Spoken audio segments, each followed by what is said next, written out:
Mən bu iki sizlərlə dostlar Əfqanistan haqqında danışacağım. Əfqanistan necə ölkədir və necə müharibə şəraitindədirlər. Dostlar, Əfqanistan hamımız bilirsiniz ki, müharibə içində olan ölkədir, həm də müharibədə əziyyət çəkən millət olublar. Eyni ilə də onlar da var ki, bəzilərində də onların əhaliləri də taciklərdən, peştular, özbəklər, hazaralar və sairələri də olur.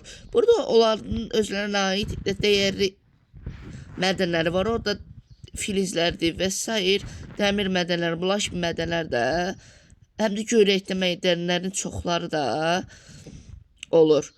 Eyni ilə də həm də Əfqanistanda var ki, qıtlıq da yaşanır ölkədə.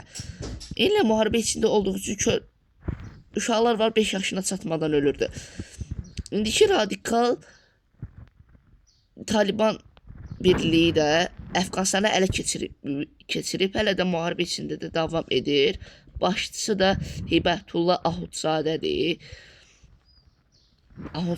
Eyni ilə də Taliban mənası nədir? Taliban o deməkdir, hansı mədrəsədə oxuyan bir tələbələrdir. Molla Ömər də eyni ilə də o tələbələri də yığaraq Taliban qrupunu qurdu.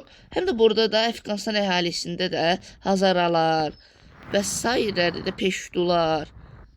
Eyni ilə də çox hissəsinə baxsan əhaliləri də vardır. Eyni ilə də turistlər də qəbul edib Əfqanistanda. Həm də tarix boyu ev sahibliyi ediblər. Eləsə onlarda dəftər və sair qıtlıqlar olur. Həm də Əfqanistanda da bütün milləti ev sahibliyi edib, həm də müharibə içində işğalla qarşı da mübarizə aparan ölkə olub. Eyni ilə də dostlar, həm də çox hissəsi dağlıqdır. Hindi quş dağları deyirlər. Eyni ilə də onların dəyəri işlərindən biri maldarlıqla da məşğuldur, əkinçiliklə də olurlar. Əkinçilik əlverişli olmayan yerlərdə də su dağlıqlardır, həm də bir tərəfdən asıva çəkmək çətindir. Çünki dağlıqda elədir ki, 75% dağlıqlarda çox hissəsi də vardır. Eyni ilə də həm də uşaqlar da birinci sinifdən qədər də oxuyanları olur. Elə çox qadınlara oxumaq da haqqı da verilmir bu ölkədə. Taliban adlı bir qrup ələ keçirəndən sonra. Yəni dostlar, sağ olun, salamat.